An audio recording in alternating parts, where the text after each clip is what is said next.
2 3 नमस्कार, रामकृष्ण हरी. पुन्हा एकदा आदिती शेतकरी कृषी केंद्रामध्ये सर्व शेतकरी मित्रांचं स्वागत आहे. मित्रांनो, शेतकरी वर्ग बऱ्यापैकी खूप सारा शेतकरी वर्ग केमिकल थोडक्यात खतांवरती अवलंबून आहे. तर आज रोजी नवीन प्रयोग आहे. औषधं जुनीच आहे, फक्त नव्याने एक प्रयोग केलेला आहे. माझ्यासोबत आहे संदीप किसन नावाले.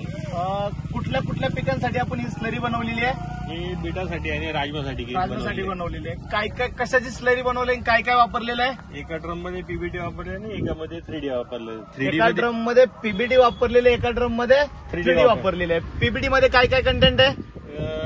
पीबीटी मध्ये सुडोमोनास आहे, बॅसिलस आहे आणि ट्रायको आहे. ट्रायकोडर्मा. मित्रांनो, 3 कंटेंट आहे. तर हे सगळे जे कंटेंट आहे बुरशीसाठी, सूत्रकृमीसाठी बऱ्यापैकी जबरदस्त काम करतात. जे आपल्या जमिनीमध्ये बुरशी, जेणेकरून आपल्या पिकाला सडकूज, मळकूज, गुळकूज जी पिकं आपली मरतात, त्यांच्या बुरशीने जी पिकं लागतात, सडतात, मरून डायरेक्ट असं सुका येऊन पूर्ण पीक डॅमेज होतं. त्यासाठी ही स्लरी केलेली. तुम्ही स्लरी दाखवू शकता. पीबीटीची स्लरी कुठली आहे? पीबीटीची स्लरी आपण हलवलेलं आहे. बघू, या ठिकाणी एकदम जबरदस्त कल्चर तयार झाले. तर मित्रांनो, याच्यामध्ये पीबीटी आहे, जे जमिनीमधली बुरशी, जेणेकरून आपलं पीक नष्ट होतंय, पिकाला बुरशी लागून पीक खराब होत आहे.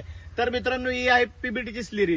तर दुसऱ्या केंडामध्ये आपण कशाची स्लरी बनवलेली आहे? 3D बनवली, 3D बनवलेली आहे. NPK. आपल्या जमिनीमध्ये बघा, सातगाव पठारामध्ये किंवा कुठल्या भागामध्ये पोटॅशची उपलब्धता खूप असते, पण आपल्या पिकांना ते घेता येत नाही, कारण की पोटॅश अपटेक थोडंसं हार्ड आहे.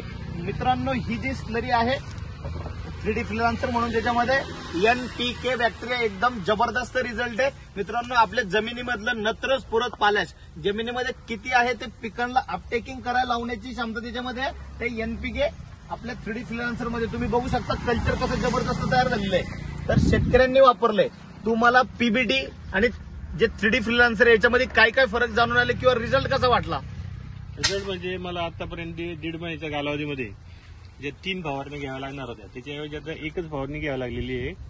ती पण फक्त कीटकनाशकाची, कारण फंगीसाईड किंवा बुरशीनाशक मला वापरावं लागलेलं नाही. आणि खतांचा डोस सुद्धा मी आतापर्यंत काहीच वापरलेला नाही. जे आपले 3D आहे त्याच्यामध्ये तिन्ही पण NPK बॅक्टेरिया असल्यामुळे ना मला खत सुद्धा वापरावं लागलेलं नाहीये. म्हणजे तुमचं जे खताचं आहे ते पण तुमची भूक बियाणे भागवलेली आहे, आणि जे बुरशीजन्य रोग आहे, करपाजन्य रोग आहे, त्याची पण आतापर्यंत वावरामध्ये आपल्या पिकाची मर वगैरे काही वाटली आहे का? आतापर्यंत काहीच नाही. आतापर्यंत काहीच नाही वाटली. 1.5 महिन्याचं पीक आहे. पीक तुम्हाला समाधान वाटते का? हे टाकून तुम्हाला काहीतरी फायदा झालाय? एकदम समाधानी. प्लस या स्लरीमध्ये याच्या व्यतिरिक्त आणखी काय काय टाकलेलं आहे? स्लरीमध्ये 200 लिटरचा जो बॅरल आहे त्याच्यामध्ये 1 लिटर आपलं जे बॅक्टेरिया आहे ते टाकले, 2 लिटर गुळ, 2 किलो गुळ आणि 2 लिटर दूध असं एवढंच टाकले नाही. आज हे किती दिवसांचं कल्चर आहे?